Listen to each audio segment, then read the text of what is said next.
الحمد لله نحمده ونستعينه ونستغفره ونؤمن به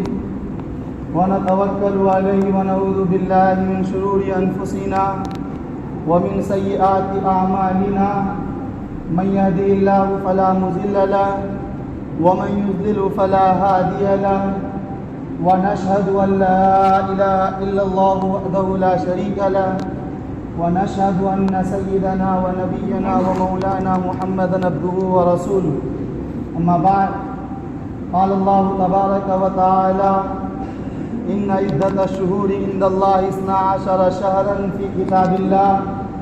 يوم خلق السماوات والأرض منها 4 حرم ذلك الدين القيم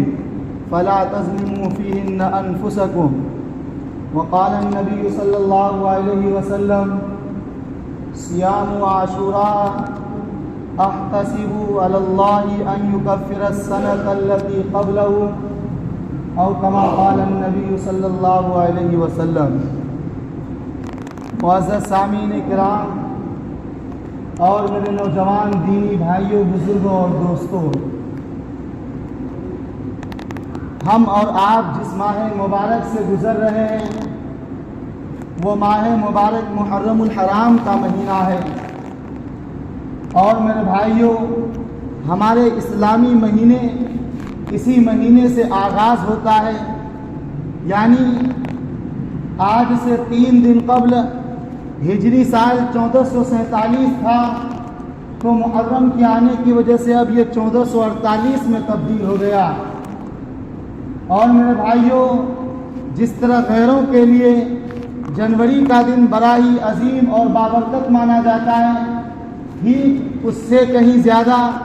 اللہ تبارک و تعالی نے ہمارے لیے محرم الحرام دیا ہے۔ میرے بھائیوں ہم اور آپ محرم الحرام کے 3 دن میں داخل ہیں، انشاءاللہ 7 دن کے بعد ہم اور آپ عاشورہ کے مقدس دن میں داخل ہو جائیں گے۔ میرے بھائیوں یوں تو سال کے 12 مہینے اور ہر مہینے کے 30 دن یہ اللہ ہی کے بنائے ہوئے ہیں، لیکن اللہ نے اپنے کچھ ایام کو، کچھ مہینوں کو اپنے فضل و کرم سے کچھ خصوصی فضیلت دی ہے، اور ان مہینوں کے اندر کچھ احکامات، کچھ عبادات مقرر فرمائے ہیں۔ میرے بھائیوں یہ محرم کا مہینہ ایک ایسا مہینہ ہے کہ اللہ تبارک و تعالیٰ نے قرآن کریم میں جن 4 مہینوں کی حرمت کا ذکر کیا ہے، ان حرمت والے مہینوں میں سے ایک مہینہ یہ محرم الحرام کا مہینہ ہے۔ تو میرے بھائیوں یہ ہمارے لیے بڑی سعادت اور خوش نصیبی کی بات ہے کہ اللہ ہماری اور آپ کی زندگی میں یہ مبارک ایام پھر سے ایک بار عطا کیا۔ میرے بھائیوں عاشورہ کا دن خصوصی طور پر جس کے معنی ہوتے ہیں 10واں دن، یعنی 10 محرم الحرام، اللہ تبارک و تعالیٰ نے اس کی بڑی فضیلت رکھی ہے۔ اللہ کے رسول صلی اللہ علیہ وسلم نے بیان فرمایا کہ جو شخص یوم عاشورہ کا روزہ رکھے گا، اللہ تبارک و تعالیٰ کی ذات سے یہ امید ہے کہ ان کے پچھلے 1 سال کے گناہ معاف ہو جائیں گے۔ میرے بھائیوں آپ کو یاد ہوگا کہ ہم نے اس سے پہلے جب ذی الحجہ کا مہینہ شروع ہوا تھا تو آپ کے سامنے اللہ کے رسول کی اس حدیث کو بیان کیا تھا کہ جو عرفات کا روزہ رکھے گا اللہ ان کے 2 سال کے گناہ معاف فرما دیں گے، ایک پچھلے سال اور ایک آنے والا سال۔ لیکن یہاں پر جو ہے اس حدیث میں اللہ کے رسول نے بیان فرمایا کہ پچھلے 1 سال کے گناہوں کا کفارہ ہو جائے گا۔ میرے بھائیوں کیا یہ ہمارے لیے سستا سودا نہیں ہے کہ ہم 1 دن کا روزہ رکھیں، 2 دن کا روزہ رکھیں اور اللہ ہمارے پچھلے 1 سال کے گناہ کو معاف فرما دے؟ میرے بھائیوں یہ اللہ کا ہمارے اوپر بہت بڑی فضیلت ہے، اور یہ اللہ کا اپنے بندوں سے محبت کی ایک علامت ہے اور ان کی ایک نشانی اور بین اور واضح دلیل ہے کہ اللہ تبارک و تعالیٰ اپنے بندوں کو کن کن بہانوں کے ذریعے اور کن کن ایام عطا فرما کر ان کو اپنا قریب کرنا چاہتے ہیں، ان کو جہنم کی دہکتی ہوئی آگ سے بچانا چاہتے ہیں۔ میرے بھائیوں، بعض لوگ یہ سمجھتے ہیں کہ یوم عاشورہ یعنی 10ویں محرم کی جو حرمت ہے، جو ان کی عظمت ہے، جو ان کی فضیلت ہے، وہ جناب محمد رسول اللہ صلی اللہ علیہ وسلم کے پیارے نواسے حضرت حسین رضی اللہ عنہ کی شہادت واقعہ کربلا کی وجہ سے ہے۔ میرے بھائیوں، یاد رکھیے یہ بات صحیح نہیں ہے، اس لیے کہ اس دن کی حرمت تو اللہ تبارک و تعالیٰ نے قرآن کریم میں اللہ کے رسول صلی اللہ علیہ وسلم کے زمانے ہی میں اللہ نے بیان فرما دیا، اور خود اللہ کے رسول صلی اللہ علیہ وسلم نے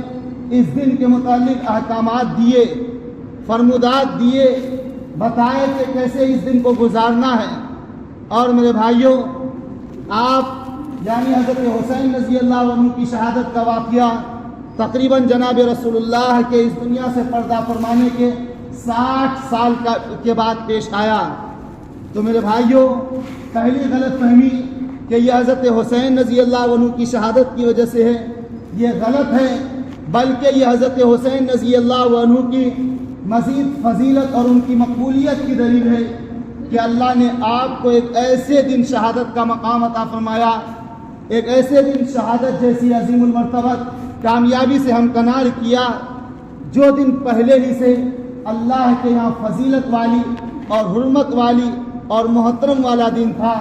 اس دن اللہ نے آپ کو شہادت کا مقام عطا فرمایا۔ تو میرے بھائیوں، ہمیں اور آپ کو اس کے پیچھے پڑنے کی ضرورت نہیں ہے کہ آخر کیا وجہ ہے کہ اللہ نے اس دن کی فضیلت رکھی ہے، کیا مصلحت ہے، کیا حکمت ہے جس کی وجہ سے اللہ نے دوسرے دنوں پر ان کی کیا فضیلت رکھی ہے۔ ہمیں ان چیزوں میں پڑھنے کی ضرورت نہیں ہے۔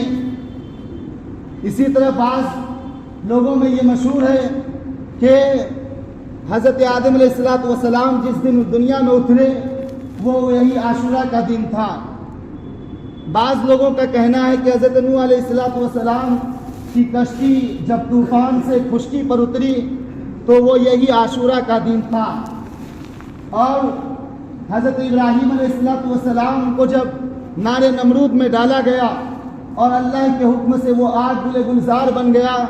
تو وہ عاشورہ ہی کا دن تھا، اور کہا جاتا ہے کہ قیامت یوم عاشورہ ہی کے دن آئے گی۔ لیکن میرے بھائیوں، یاد رکھیے ان سارے اقوال، ان ساری جو مقولے ہیں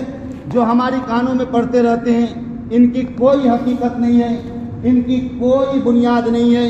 ان کی کوئی جڑ نہیں ہے، بلکہ ایک روایت ہے جو نسبتاً تھوڑی بہتر ہے، وہ یہ کہ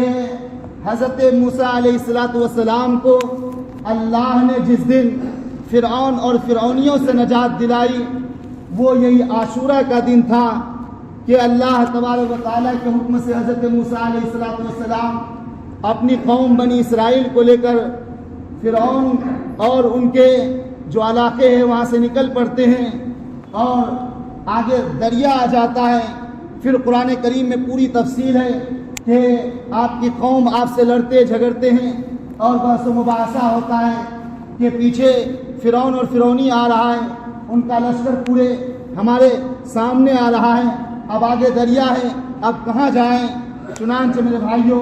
حضرت موسیٰ علیہ السلام چونکہ ایک اللہ کے نبی تھے، انہوں نے کہا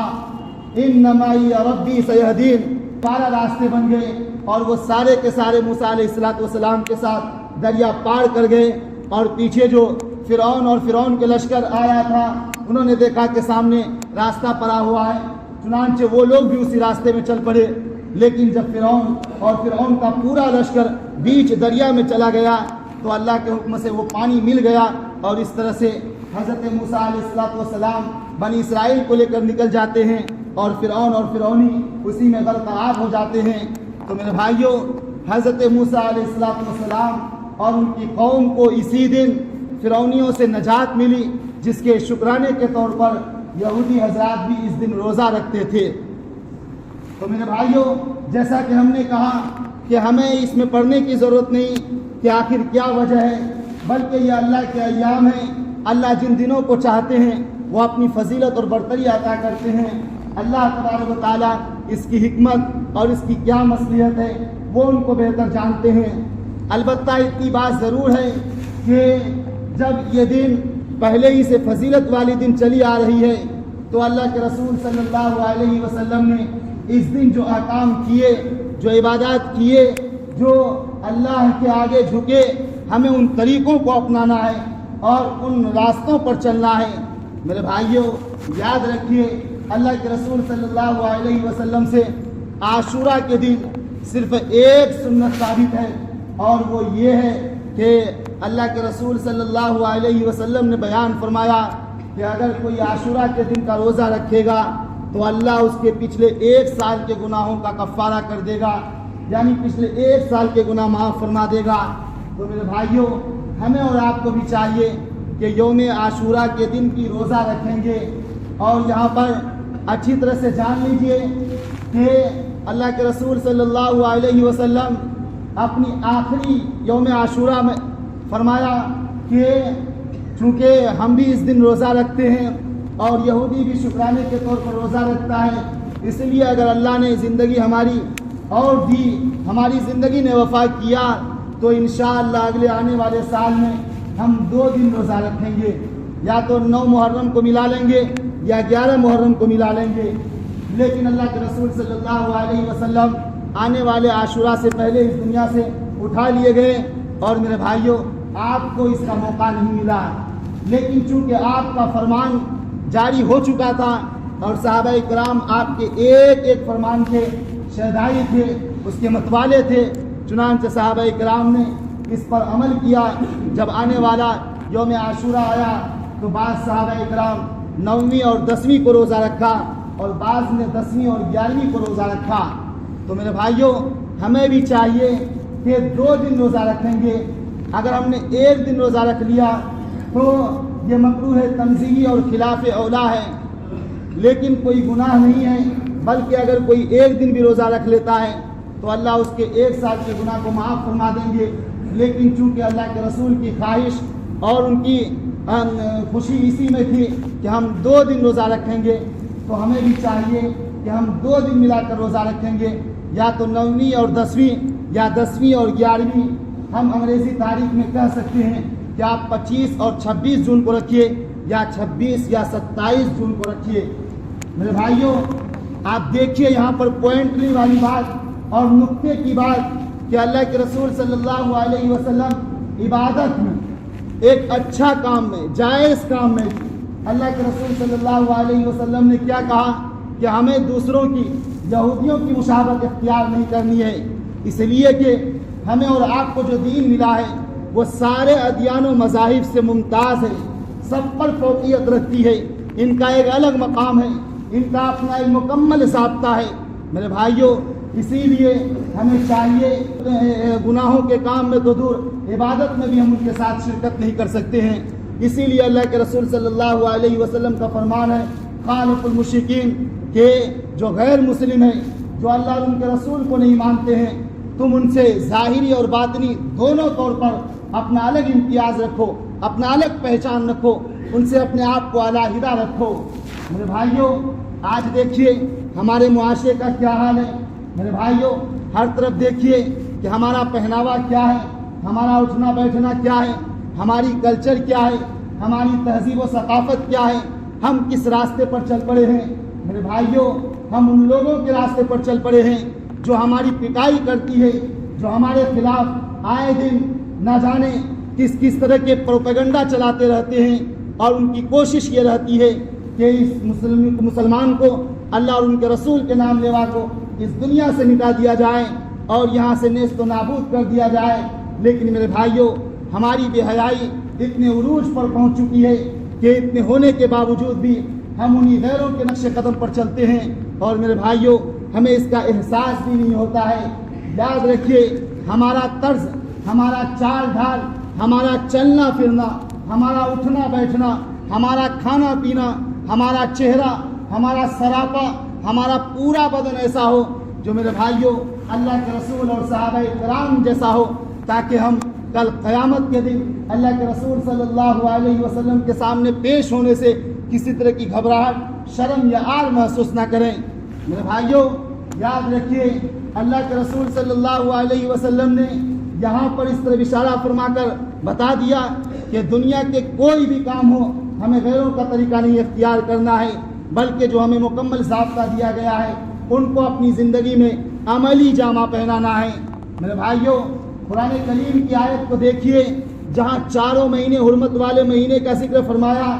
آگے فرمایا ذالک الدین القیم، یہی سیدھا دین ہے، یہی بہتر دین ہے، فلا تظلموا فیہن انفسکم، تم ان دنوں میں اپنی جانوں پر ظلم مت کرنا، اپنے نفس پر ظلم مت کرنا۔ میرے بھائیوں اپنی جانوں پر ظلم کرنے کا کیا مطلب ہے؟ وہ یہ کہ ان دنوں میں ہم خرافات سے بچیں، ہم بدعات سے بچیں، ہم منکرات سے بچیں، معاصی سے بچیں، منہیات سے بچیں، جن چیزوں سے اللہ کے رسول صلی اللہ علیہ وسلم نے منع فرمایا ہے ہم ان چیزوں سے اپنے آپ کو روکیں۔ اللہ تبارک و تعالی ہماری فطرت کا اچھی طرح علم رکھنے والے ہیں، اللہ کو معلوم تھا کہ یہ ان دنوں میں بھی کچھ نہ کچھ غلط کر بیٹھے گا، غلط کاموں کی طرف شیطان کے بہکاوے میں چلا جائے گا، چنانچہ اللہ تبارک و تعالیٰ نے پہلے ہی خبردار کر دیا، پہلے ہی متنبع کر دیا کہ اے مسلمانوں، اے اللہ اور ان کے رسول کو مان کر دینے والوں، تمہارے لیے یہ زیوا یا تمہارے لیے یہ شیوا نہیں ہے کہ تم غیروں کے طریقے پر بدعات و خرافات میں پڑ جاؤ۔ اور یاد رکھو میرے بھائیوں، جن چیزوں کی حرمت کی وجہ سے اللہ کے یہاں مقام و مرتبہ ہوتا ہے، ان چیزوں کی حرمت کو پامال کرنے کی وجہ سے اللہ تبارک و تعالیٰ ان کے گناہ بھی اسی طرح سود بیاج کے ساتھ جوڑ کر بٹھاتے ہیں۔ لہٰذا اگر محرم کے مہینے میں میرے بھائیوں ہم گناہ کرتے ہیں، اگر کسی اور عام مہینوں میں 1 گناہ لکھے گا تو اس میں میرے بھائیوں 10 گناہ اور اس سے بڑھ کر بھی گناہ لکھا جا سکتا ہے۔ لہٰذا کم سے کم ان 4 مہینوں میں سے جو یہ پہلا مہینہ ہم جس مہینے سے گزر رہے ہیں، ان مہینے میں پورے مہینے میں میرے بھائیوں ہمیں زیادہ سے زیادہ چاہیے کہ ہم بدعات و خرافات سے بچیں، منکرات سے بچیں، اور ہر طرح کی خرافات رسم و رواج سے بچیں۔ اور میرے بھائیوں اسی طرح ایک روایت بڑی مشہور ہے ہم لوگوں کے یہاں کہ اللہ کے رسول صلی اللہ علیہ وسلم نے اس دن کے بارے میں فرمایا کہ اپنی اہل و عیال کے ساتھ کھانے پینے میں کشادگی کرو۔ یاد رکھیے یہ روایت ضعیف اور کمزور ہے، لیکن اگر کوئی عمل کر لیتا ہے اس فضیلت کی وجہ سے تو میرے بھائیوں اس میں کوئی گناہ نہیں ہے۔ لیکن یاد رکھیے اس سے بڑھ کر